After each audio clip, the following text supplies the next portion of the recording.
Dennis Young, President and CEO of Ittner. Hi, you've been busy this morning. It has been a very busy morning so far and an active one, so thank you for setting all of this up. And we also have with us Karen Schuster, President of the Board of Education at Lindbergh Schools. Yes. Welcome. And Thank you much. The familiar building to you. A little bit, yeah. Work right down the hall. And we also have Tony Lake, who is the incoming Superintendent of Lindbergh Schools. Welcome, sir. Thank you. Very excited to be here. It's great to have you. And let's talk, first of all, a little bit about your background and what brings you to the Lindbergh School District. Sure. I've been, this is my 27th year in education. I predominantly have been in the Kansas City area. I did start my first 4 years in education in Missouri. I was a couple years in Kirksville and then a little district south of Kansas City. But I spent 12 years in the Shawnee Mission School District and then the past 11 in the Blue Valley School District. So currently I'm the COO, the Chief Operating Officer for Blue Valley Schools. Very good. And so tell me, in the time that you've been here in the area, what the Lindbergh School District, what you see as some of the challenges facing you as you come in. Sure. Well, what I see from Lindbergh is an outstanding school district, a district that has excellence and has a great reputation for educating kids. And so as you look at our school district as we're coming in, obviously our growth and being landlocked is going to be a challenge for us. And then, how do you continue to take a district that performs well and continue this upward trajectory? You can't be satisfied with where we are. You have to always continue to look to push the envelope and to kind of pivot to that next best practice. And Karen, this is going to be an exciting time for you as well as the President of the Board of Education with a new incoming administration, I guess, as it were. So what do you look forward to from new leadership coming into Lindbergh, and what do you think Tony has to offer? Well, I think exactly what he just said. It's a great school district. I'm one of those people that grew up in the district and came back, and I'm raising my family here. You'll never be able to take that from her. Yes, you know. I know. And I hear that a lot. Yeah, you do. It's a badge. So yeah, I know it is. People like to talk about it. Oh, yeah. With two kids still in the district, I love that idea that we don't settle for where we are right now. We're always looking for improvement, and so that's what I'm really excited about. We've been a great school district, and we're going to continue, and hopefully on that upward trajectory, like Dr. Lake said. Right, and Dennis, that's gives us the perfect jumping-off point, because what is that upward trajectory as Ittner sees it, and as you've talked with people in education around the country? Well, I was just talking to Tony beforehand, and we seem to have a lot of common views. because when you do look at the big picture, the changes are drastic, and they're happening more quickly than ever. Knowledge content is not what it used to be. It's not the means to an end. I mean, it's not the end. It's just something that you need to acquire whenever you need it to innovate and to create. And very much project-based learning is here to stay. It won't change. Expand on that, please, a little bit. What is project-based learning? Well, I would let Tony expand on that. Sure. Absolutely.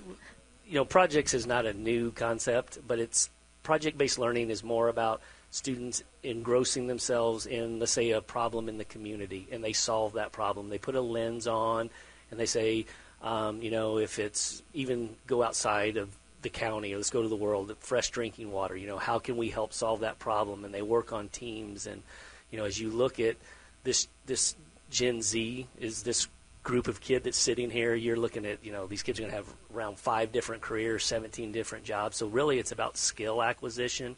And when I was in school, if you were smarter than the other person, you maybe had an innate advantage. Well, we're all equal. I can pull out my phone, you can, and we can look up the same information.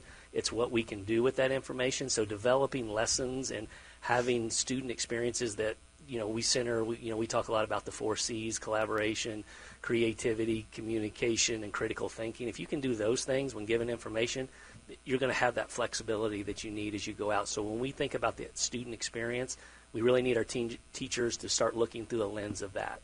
And we're dealing with the teachers, keeping an attention span when there are so many different things. Getting laughter already. Keeping the kids focused has got to be a major challenge, I would think. As a parent, I can say yes, that's very true. And I think one of the pluses of that project-based learning is it's so much easier to get engrossed and stay in tuned and focused on what you're trying to learn, because it's exciting. It's not just learning facts or listening to somebody talk at you or reading about something. And I love the concept of the project-based learning or experiential learning, that sort of thing. I know my kids have said that if they could do that rather than that traditional, they pick it every time. And I'd love for all of our students to have more of that. I think it started in kind of that gifted arena, Right. and I'd love to see it move into all the classrooms on a much more regular basis. Dennis, that same kind of trickle down we talked about last hour. Absolutely. I think the listening audience really doesn't understand how important, how serious this topic is that we're discussing. Because I was sharing with Tony, last week I was at SpaceX. They can't find qualified applicants for some of the roles that they're looking for. So they go overseas. Okay, well, we don't want them to go overseas. They can't find those. In one case, their electrophysicist department has decided they're going to quit interviewing. Why waste their time? They're just going to work longer hours. So, any kid or students, sorry, I call them all kids, whether they're in high school or early college, if they want to get internships at some of these companies, the doors are open for them. And they're going to get a whole new sense of reality and relevancy in their educational program. It'll make sense. I'm curious about something because I was involved in it for a period of time. There are organizations that see the same kind of problem that SpaceX is having, right, and they decide to go out and try to solve them themselves. And we have things, and I know Lindbergh has been involved in this, like the first robotics competition, where they go to different schools, and all of the schools have teams of students build robots to compete in this competition, but it's all to get them involved in an extracurricular way in dealing again with the things that they're going to be seeing when they get out into the working world.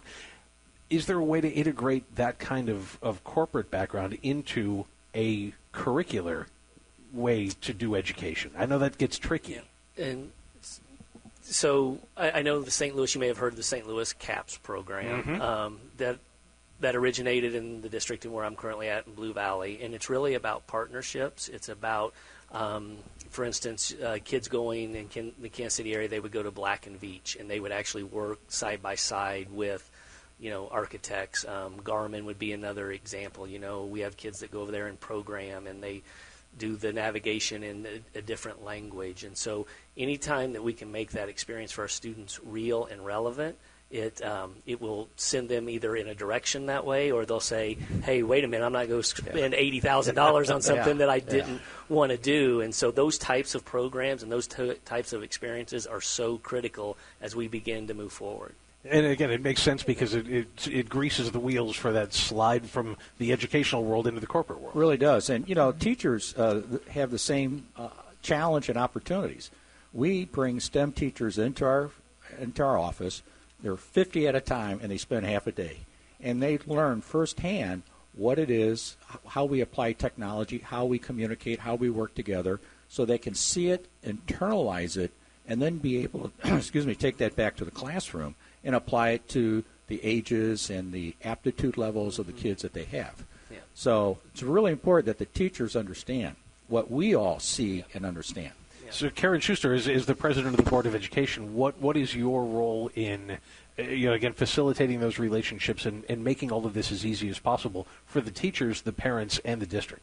Sure. I think our role, not just mine, but any board member, it's really to have that commitment to providing that type of educational experience for the students and ensuring that we're not just looking at today, but looking at future needs and how we can address and evolve our teaching and learning experiences for those future needs as well.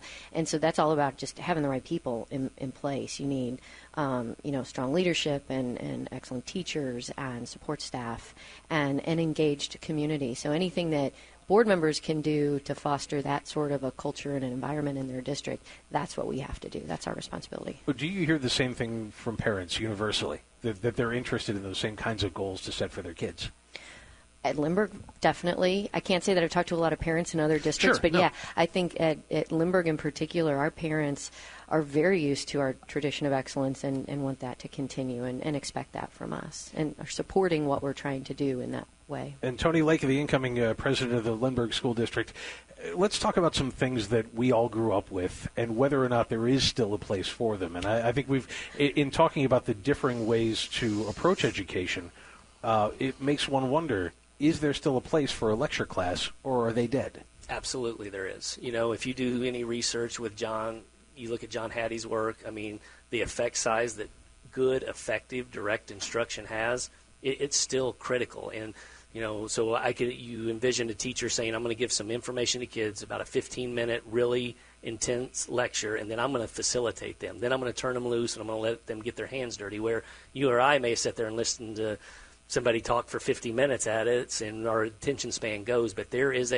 absolutely, and I would use the term blended learning. It's old school that we know is good, but what are these new school technologies and things that we have that even enhance that experience? But, if you walk into a classroom and a teacher's standing there lecturing for 50 minutes, you might want to question that. But for a 15, 20-minute, let's give them some information and then turn them loose and get their hands dirty, that's really what we want. He talks about my attention span wandering. It's like we grew up together.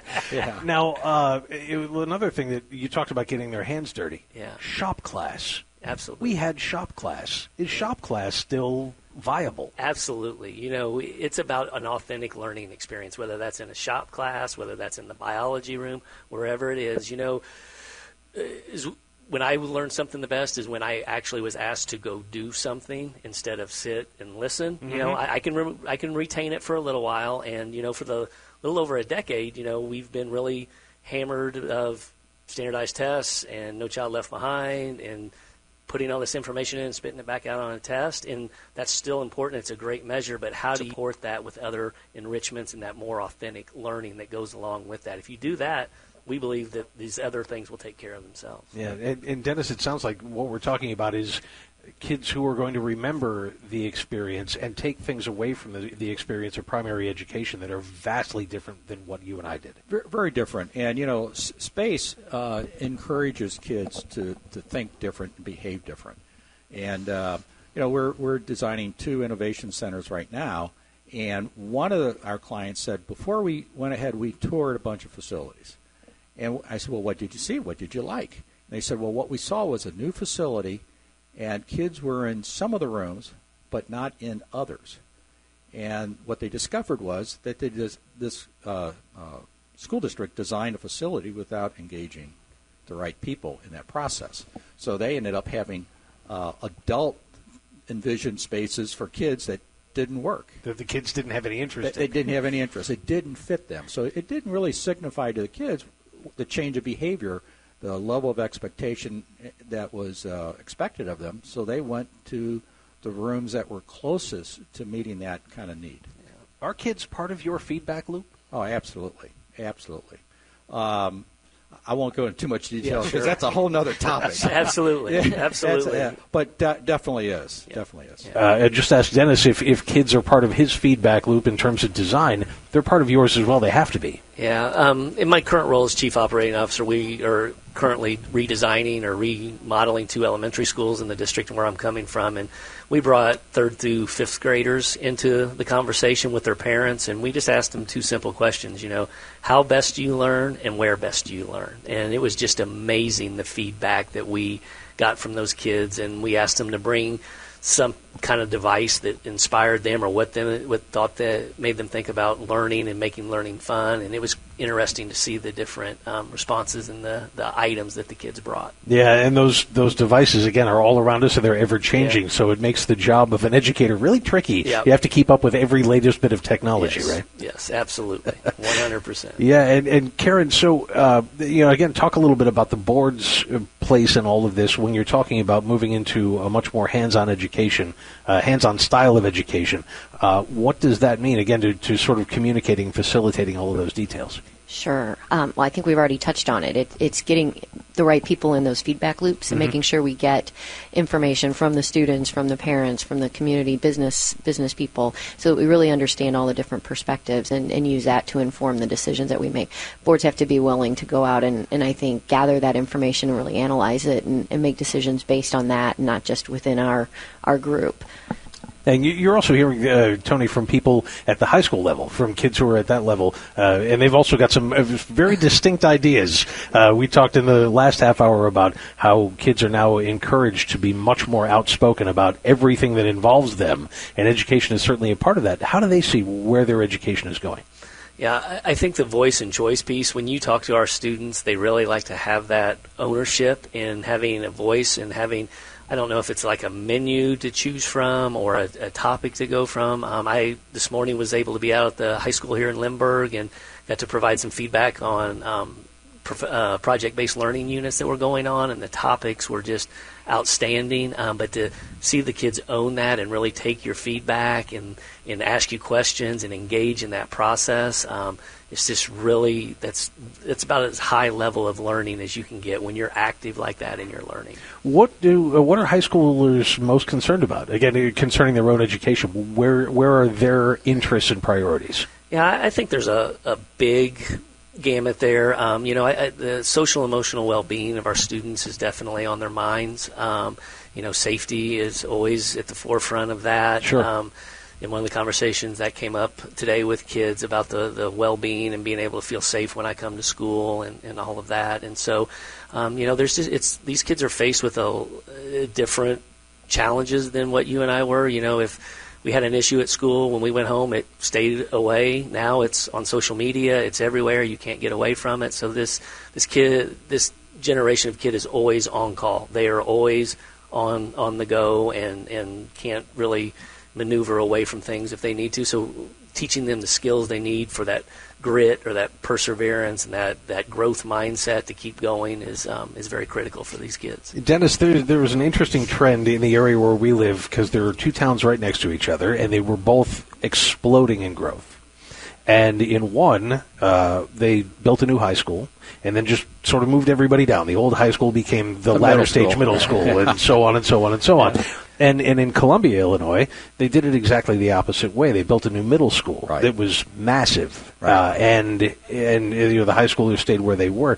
Is it always the best thing to do that, build the new building for the kids who are about to graduate, and then just move everybody down a piece? Well, sometimes it just depends on politics. It depends on availability of land. It depends on what your budget is. And I happen to have gone through that planning process with the community at Columbia. I'm not surprised at all. I'm very knowledgeable about that. The idea was let's develop a long-range master plan now, which is phase one, and engage the community in that decision-making process. And they in that case, they found out they couldn't afford everything that they wanted in a high school, but they could in a middle school. So they looked at different combinations. They said, well, let's go ahead with the middle school because they wanted to do grade level houses, and it's a big school, but it's really a series of small. And it's a planning process. It's a whole series of looking at options and testing those options and making decisions that you're going to live with for a long time. And Karen, when it comes to questions like that, how much is the Board of Education, especially here at Lindbergh, concerned with and able to deal with the money? Because, there is money involved in all of these decisions. I don't think there's a district that doesn't have a tight budget at this point, right? Yeah. So we she have said those it better concerns. than I did. Yes. Yeah, so we have to be very mindful of that and how we're going to fund not only the necessary things, but maybe some of the dreams that move that trajectory in the direction that we want it to. And again, it's a community decision, so we have to really do our research and know what the community not only can afford, but what are they going to prioritize so that we fit the most or the highest priority pieces into any project that we do. And it's a team thing. We've got outstanding administrators and community input that we work with anytime we make these decisions. And, of course, Tony, you want to have students who are able to go on to the next level of education, if that's where they're headed, and hopefully they would be, in a number of different fields. So is there a way to sort of work that through the parents and the school board to figure out exactly where you're going to place the emphasis in education?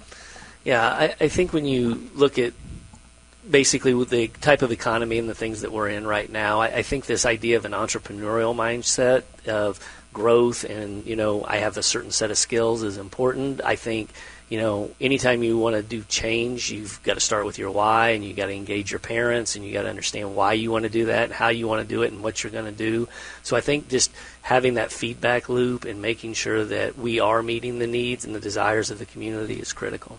It does that in your experience. Does that go district to district, where in one place you're going to find a much more heavy focus on agrarian jobs and that sort of education, where in another district you're going to find it's all going to be IT? Yeah, absolutely. I think I would use California for an example. A lot of those school districts, they partner with the Stanford Design School, and you see a lot of design thinking process in schools as a methodology out there, and it's moving more and more to the Midwest. And we've looked at that as well. So yes, I think your community puts the demands on the school, but we also have to make sure our community understands that it's a big world, and our kids aren't just competing here in the state of Missouri or in St. Louis County. They're competing globally for jobs, and we have to keep that in the forefront of our thoughts as we design programming and curriculum and student experiences. And buildings. And buildings. And buildings. Frankly, to me, after you do all the planning and visioning, it's about implementation. It's about understanding how to put those pieces in place in terms of faculty training, community engagement, design of facilities, pedagogy, the whole thing. How do you put all that together and implement it? Sometimes it's a phased program. We talk about instruction, instruction before construction. You That's want right. that instruction to match right. the facility. When the teachers are demanding these collaborative spaces and these work areas for kids, then boom, we're right there to come in and provide them that experience, to let them even enhance that experience more for them. I remember over the years I've watched different fads, if you will, like the open space plan for high schools, no walls for classrooms. They thought that was the big solution, and it failed miserably, only because it was somebody's solution forced on someone else without understanding. And that's what I mean by instruction before construction. Absolutely. You know what? The whole professional learning piece with teachers is so critical. You can't build a space and then say, here, go teach in it. The teachers have to drive that process. Right. That information will inform the designer on how far he can take it. Yep. And that will bring us into the next generation of schools, and this is why Issues in Education comes to you from time